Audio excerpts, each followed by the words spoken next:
gravando? Ok. Irmãos, eu não sei se os irmãos têm tido a experiência, quase todo mundo tem tido, se você mora numa área onde mora muita gente, mais cedo ou mais tarde, os testemunhos de Jeová vêm batendo na sua porta. Né? E eles chegam, geralmente duas pessoas, geralmente é uma pessoa mais experiente, uma pessoa menos experiente, aí eles vêm, ou elas vêm, e vão entregar a literatura. Nós queremos falar para você de Deus, né? Aí, quem não quer falar de Deus, né? Aí, nós queremos dar para você uma literatura. Aí você olha e diz Torre de Vigia, né? Torre de Vigia.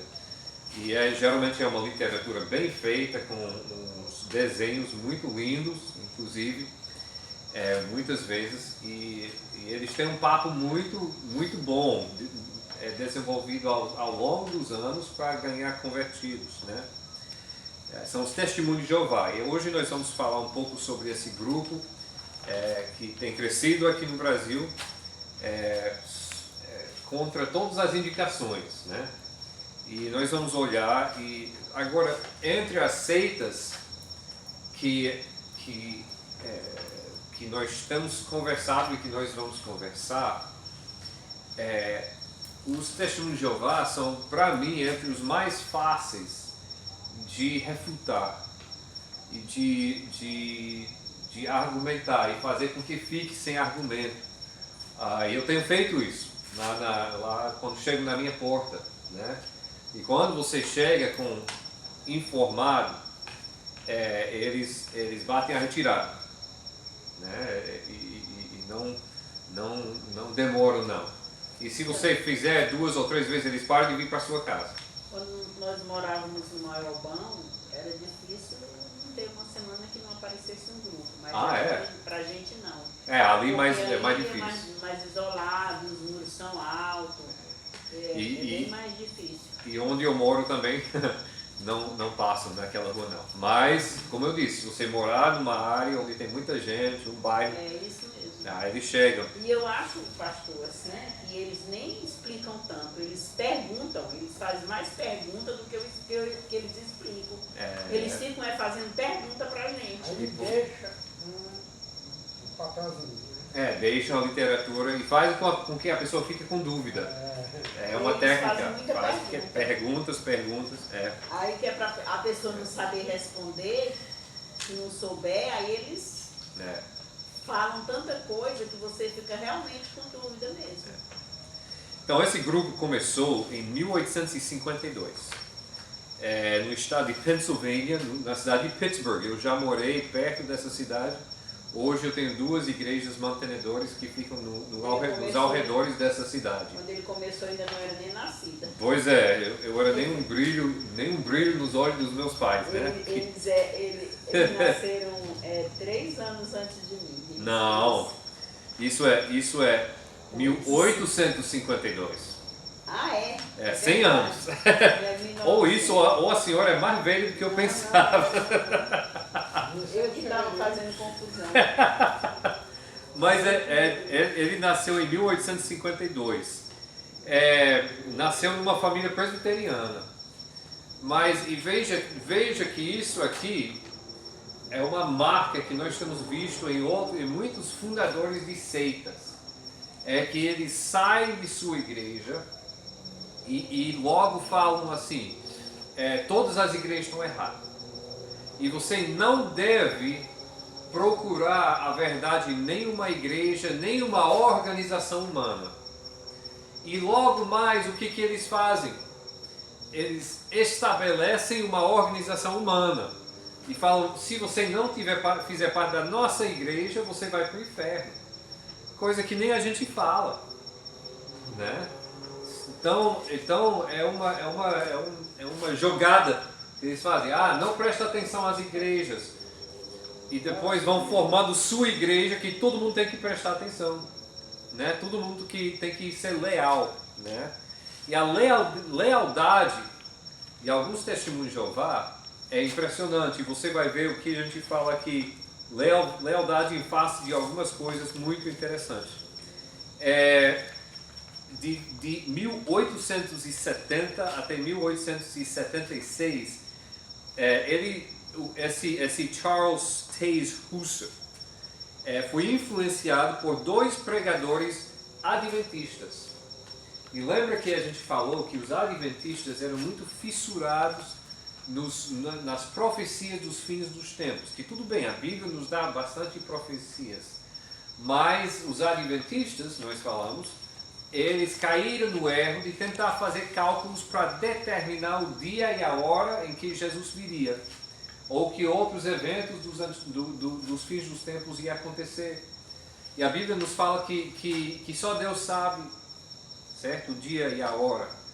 Né? E não compete a nós saber das estações, somente Deus. A gente pode ver sinais, todo dia que passa a gente, puxa, está chegando mais perto do fim.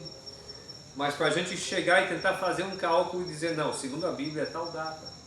Mas ele foi influenciado por dois pregadores adventistas e parece que não levou em conta de que as previsões dos adventistas tinham dado errado. Porque o que ele faz? Ele começa fazendo uma previsão. E essa previsão seria que em 1874 Jesus viria. Como Jesus não virou, ele fez a mesma coisa que Jesus não veio, ele fez a mesma coisa que os adventistas e espiritualizou a coisa, certo? Agora, você pensa assim, não, isso acontece uma vez na vida de uma pessoa e a pessoa vai aprender a não, ou o grupo, né? E o grupo vai aprender a não fazer profecias desse jeito, né? E a gente vai ver se os testemunhos de Jeová aprenderam ou não.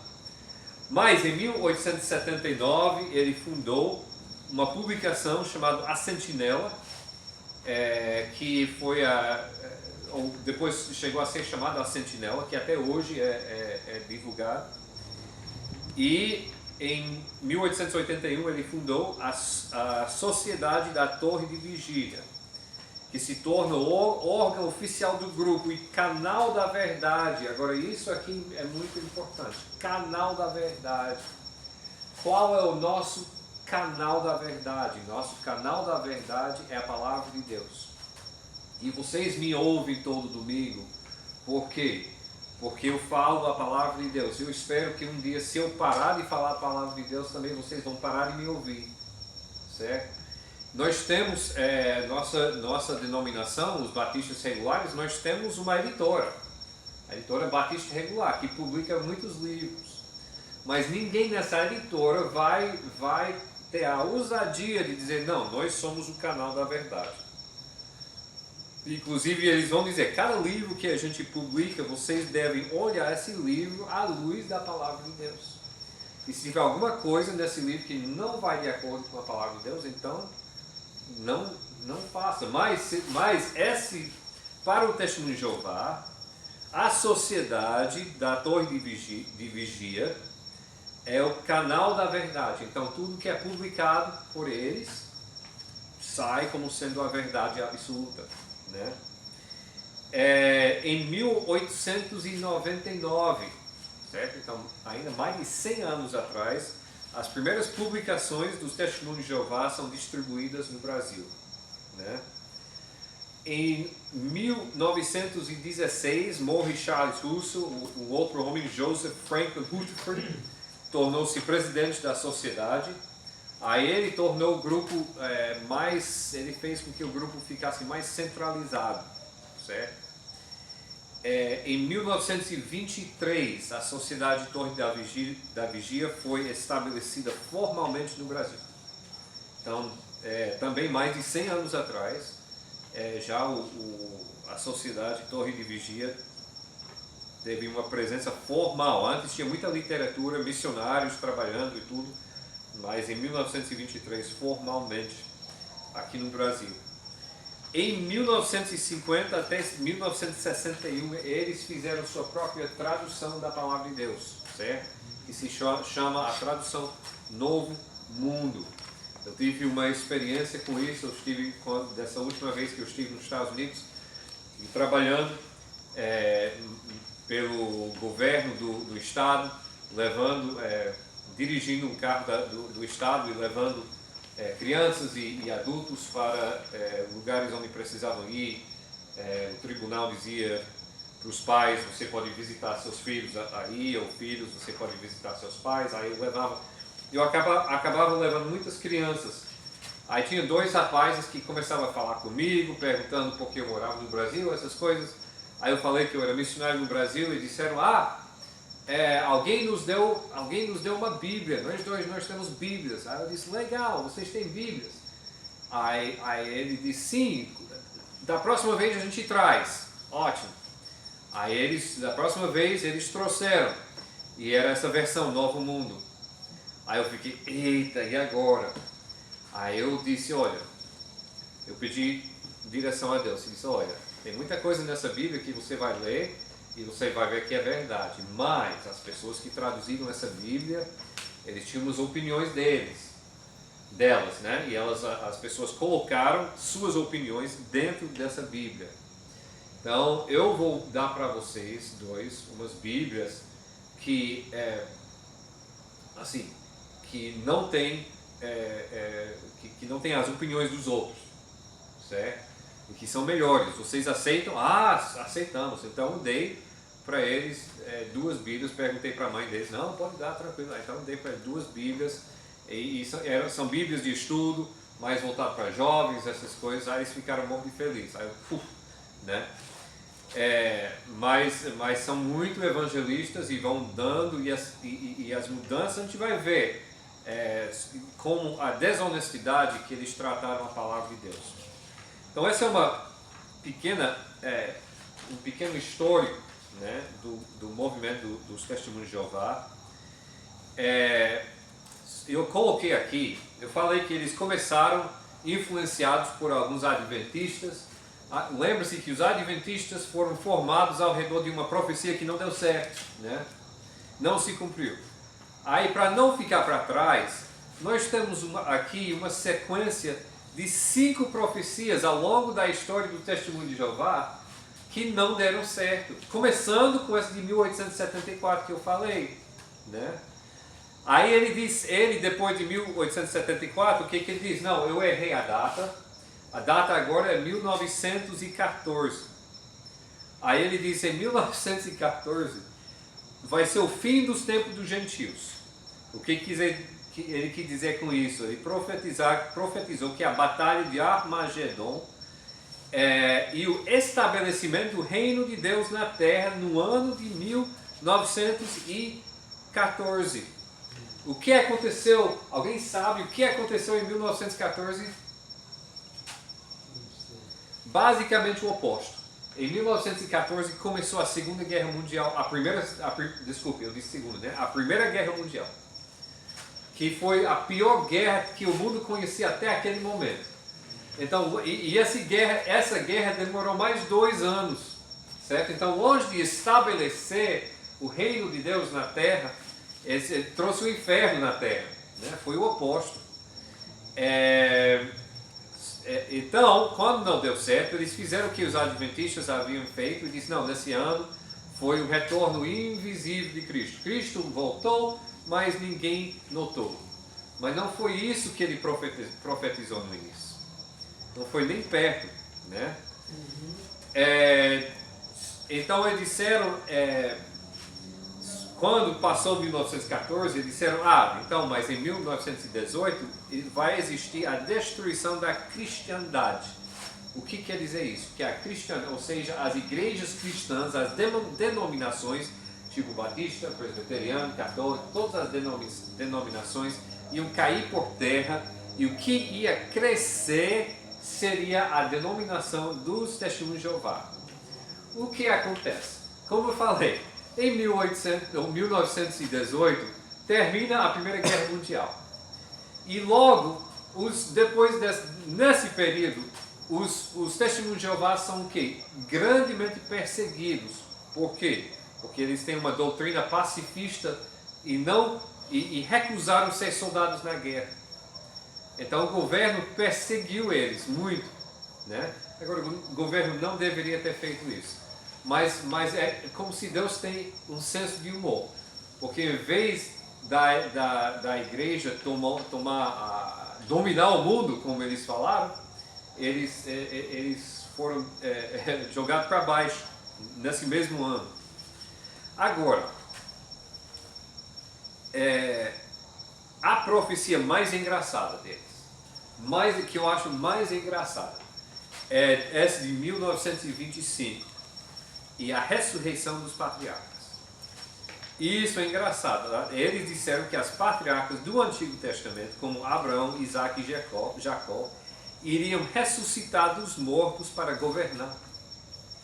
Então, de repente, a gente estaria aqui, de repente, a gente estaria vendo Abraão, Isaac, Jacó, Davi, Elias, Jeremias, Ezequiel, né? Todas essas pessoas do Antigo Testamento. E que eles iam começar a reinar na terra, esses profetas do Antigo Testamento.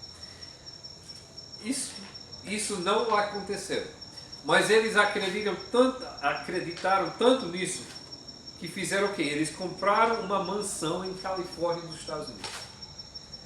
Compraram uma mansão para esses profetas morarem. Não, eles vão precisar de um lugar para morar. Em vez de voltar, porque se os profetas fossem voltar, eles voltar para onde? Para Israel, né? Mas eles compraram...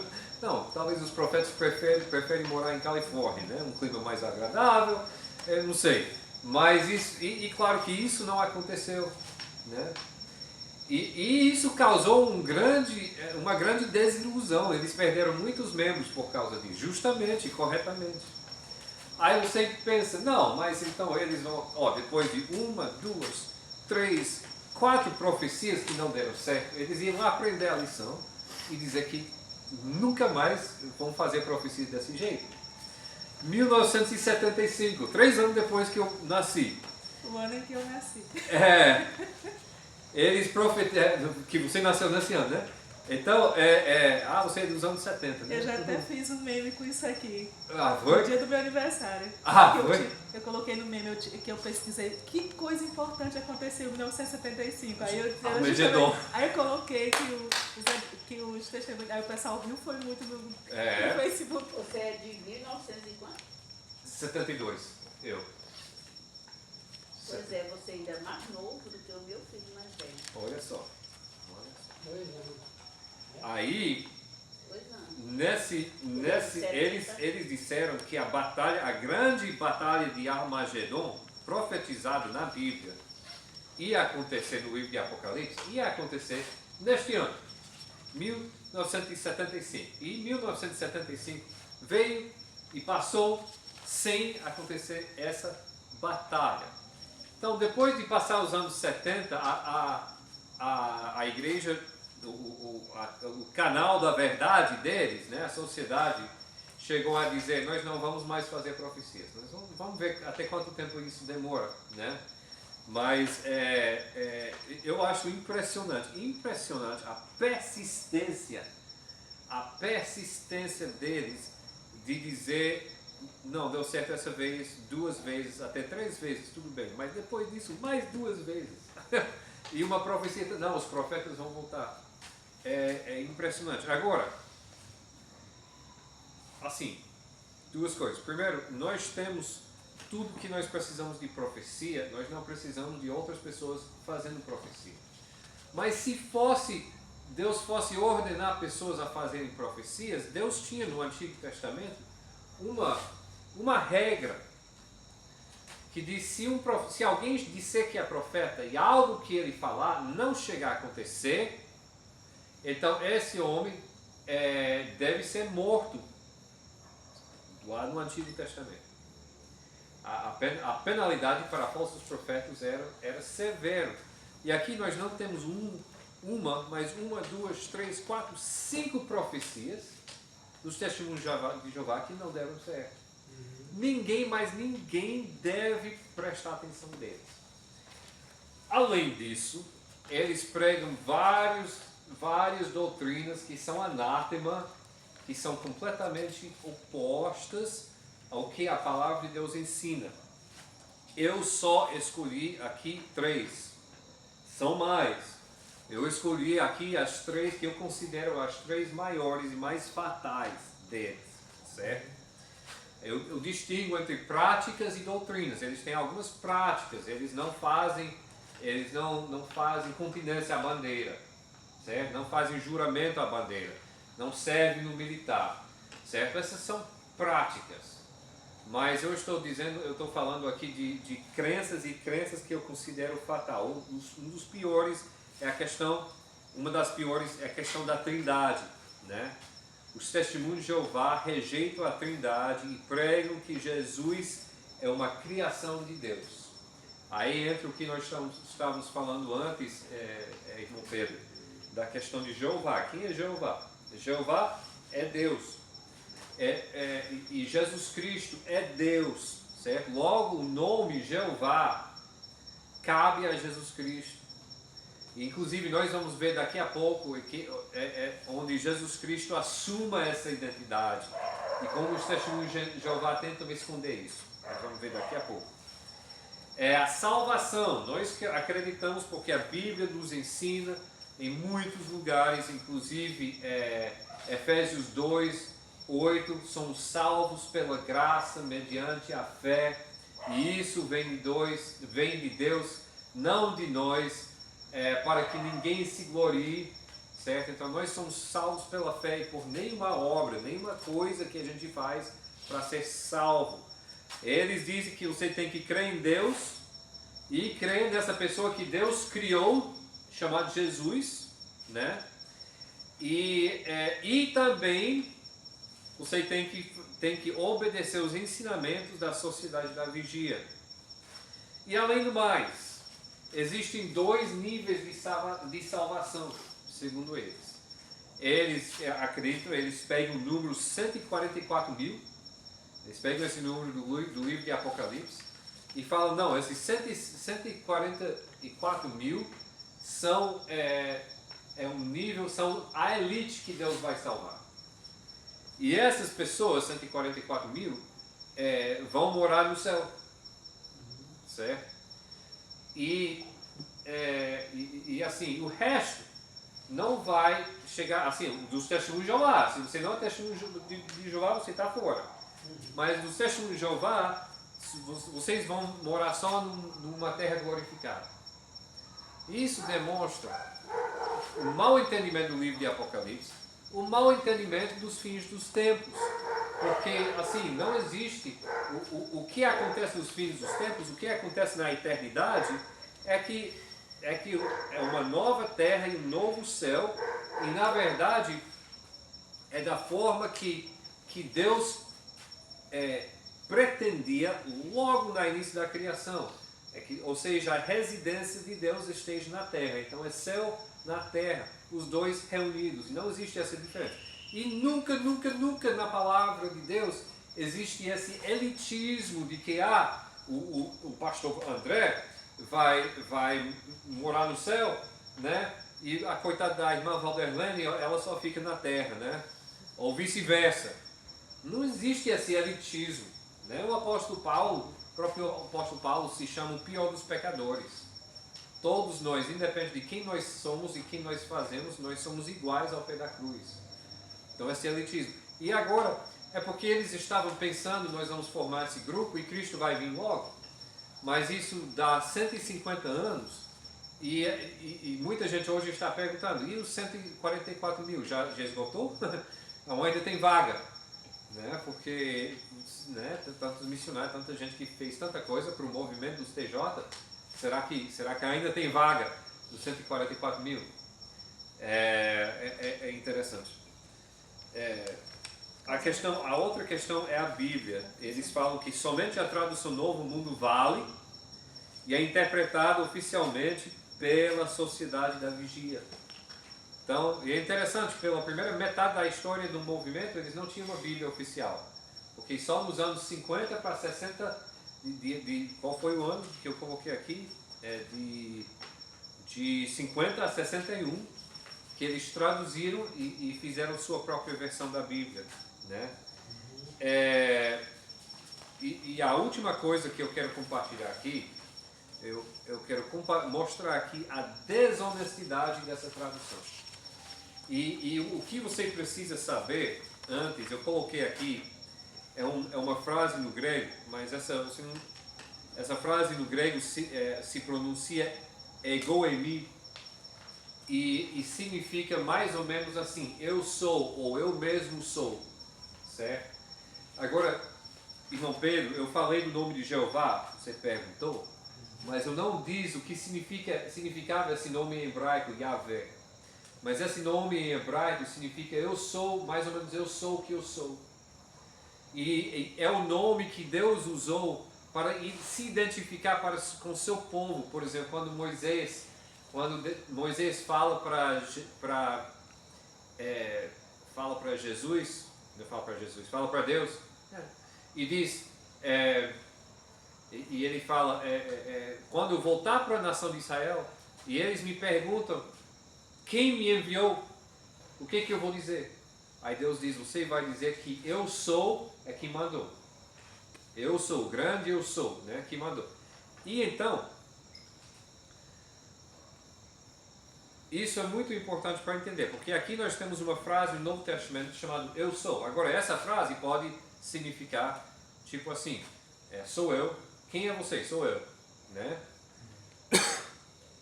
Mas veja como é usado. João 8, 24.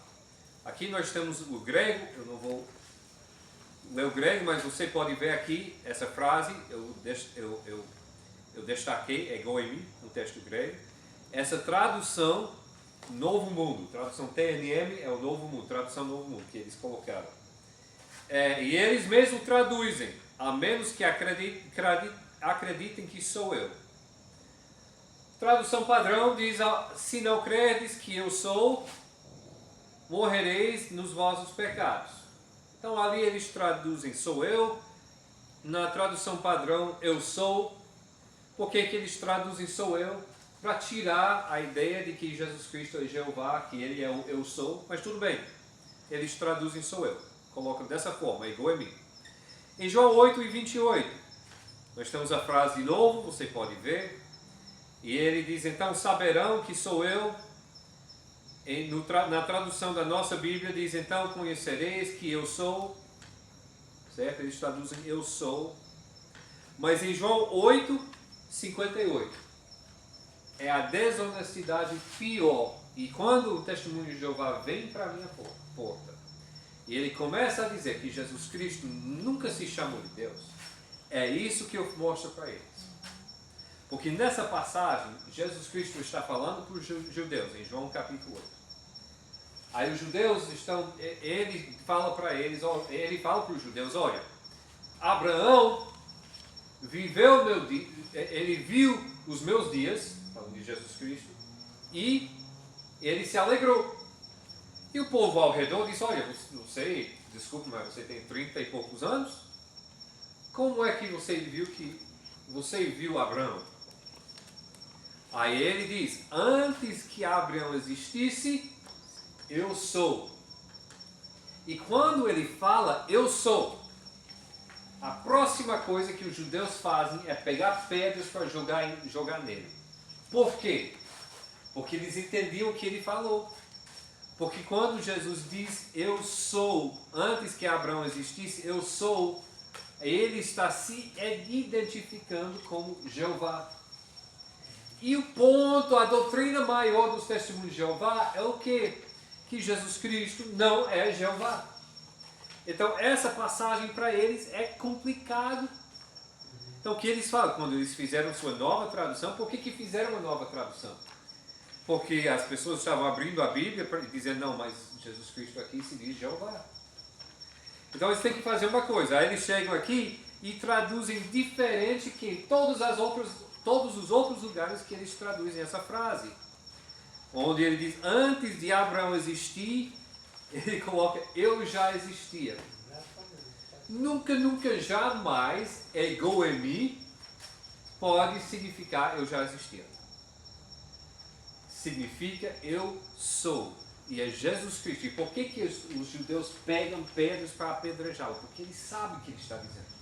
E consideraram blasfêmia. Eles consideram blasfêmia. E blasfêmia para eles era crime de morte. Então eles vão apedrejar Jesus naquele momento. Por quê? Porque Jesus Cristo diz, eu sou Deus. E você vê que Jesus Cristo vaza, ele sai do local, mas ele não diz o quê? Eita, vocês mal me entenderam. Por quê? Porque eles não entenderam mal. Eles entenderam certinho o que Jesus Cristo estava dizendo. Só que não acreditaram. E nesse caso, os testemunhos de Jeová se colocam na mesma posição dos judeus. E Jesus fala quem ele é e eles não acreditam. Certo? Então, quando o testemunho de Jeová vem para a minha porta, agora eu pego minha Bíblia em grego, vamos olhar. Vamos olhar o texto. Aí uma vez que eu fiz isso, lá em Turo, quando eu morava em Turo, vieram duas mulheres. E como eu falei, muitas vezes é uma pessoa experiente e uma pessoa não tão experiente. E sempre quando eu tenho essa oportunidade, eu falo com uma pessoa não experiente. E muitas vezes a pessoa experiente já está endurecida no seu coração. Não importa o que você falar, não vai. Mas eu falo com uma pessoa experiente. Aí eu senti muito nesse dia por causa dela. Porque eles começaram a falar para mim, eu disse, não, eu sei quem vocês são. E Jesus Cristo é Deus. Normalmente esse é o momento dele dizer, ok, muito obrigado, tchau. Mas ela persistiu, essa pessoa mais experiente, então diz, vamos lá. Eu mostrei isso para eles. Aí a não experiente estava começando a tocar, eu vi as luzes acendendo, e a outra viu também. E ela diz, não, a gente não quer mais falar com você. Se vazar. Eu não vou ganhar você, ainda vou perder ela. Eu vou perder ela. E ela ia perder. E eu espero, eu confio em Deus, eu espero que essa senhora teve momentos de refletir, realmente estudar a palavra de Deus. Mas é um grupo, eu tenho conversado, eu conheço pessoas que se converteram desse grupo, é um grupo que tem uma cultura interna que prende muitas pessoas. Então, por exemplo, você aqui da Igreja Batista Regular Benesse, você chega para mim e diz, pastor, não acredito mais nisso aí. Eu fico triste, certo? Ou assim, eu não quero andar de acordo com a palavra de Deus. Eu fico triste, eu oro por você, eu choro contigo, eu tento convencer. Mas no final das contas, você é livre. E você sai numa boa. Mas uma tática dessas seitas, e nós vamos falar de outros que tem mais ainda, eles criam uma cultura fechada, interna, e para sair do grupo, você perde muito. Você perde muito se sair do grupo. Então é uma coisa muito difícil. E se você conhecer alguém que é testemunho de Jeová, você deve orar e você deve estar pronto para responder, né, o que as pessoas falam. Se você um dia estiver conversando com qualquer uma dessas seitas, uma pessoa de qualquer uma dessas seitas, tipo assim, com um amigo, e a pessoa tiver interesse, você pode me ligar. Pastor André, tem aqui um testemunho de Jeová, amigo meu, eu estou querendo explicar para ele uma coisa, eu vou, uma boa, certo? Aí um dos motivos que nós estamos fazendo isso aqui nesse grupo é de nos dar as ferramentas para esse grupo, okay? Para enfrentar esses grupos, né? Então, você pode desligar aqui.